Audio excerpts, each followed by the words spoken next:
एक बहुत ही बड़ा जियोपॉलिटिकल खेल हाल ही में खेला गया है जिसमें भारत को एक बड़ा झटका लगता दिख रहा है।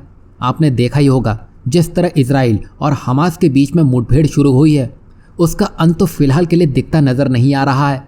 वहीं भारत के लिए ये धक्का इसलिए भी है क्योंकि हमास के हमले की टाइमिंग बड़ी बात कह गई है और ये हमला ऐसे वक्त में किया गया है जब India middle east Europe economic corridor यानी कि आईमैक को बनाने की तैयारी तेज हो चली है, क्योंकि ये भारत के लिए यूरोप मिडिल ईस्ट के मार्केट तक पहुंच का एक बेहतरीन गेटवे साबित होता। लेकिन जिस तरह हमास ने हमला किया उसने इजराइल और सऊदी अरब के बीच होने वाली डील को ठंडे बस्ते में डाल दिया है।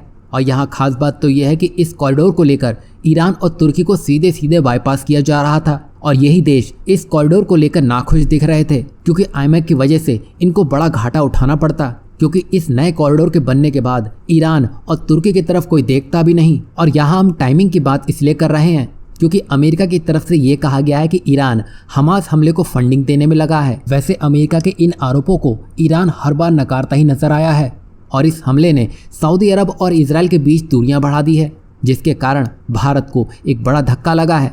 वैसे ईरान के ऐसा करने के बाद से उसके चाबार पोर्ट को तजव्वुर मिलना शुरू हो चुका है, जिसका मतलब साफ है ईरान का फ़ायदा, क्योंकि यहाँ से फिर यूरोप का रास्ता मिलता हुआ दिखाई देगा।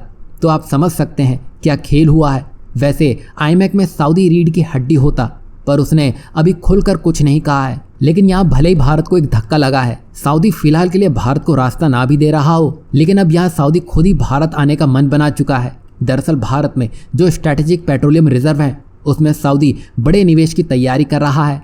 आपको बता दें कि मैंगलोर में जो भारत के स्ट्रैटेजिक रिजर्व हैं उसमें यूएई का बड़ा निवेश है। अब सऊदी अरब की सबसे बड़ी कंपनी सऊदी अमारको भी भारत के स्ट्रैटेजिक पेट्रोलियम रिजर्व में अपना कच्चा तेल स्टोर कर सकती है।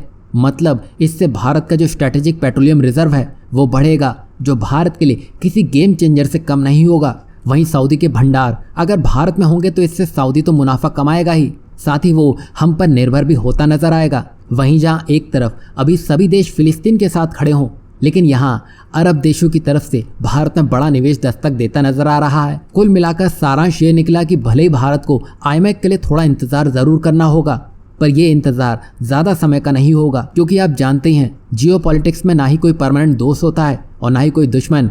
आखिर में सबको अपना हित ही नजर आता है। तो यहाँ सऊदी अच्छे से जानता है कि उसका हित किस में है। और भले ही ईरान भारत का रास्ता बंद कर चुका हो, पर यहाँ दूसरा रास्ता खुद सऊदी ने भारत के लिए बना डाला है।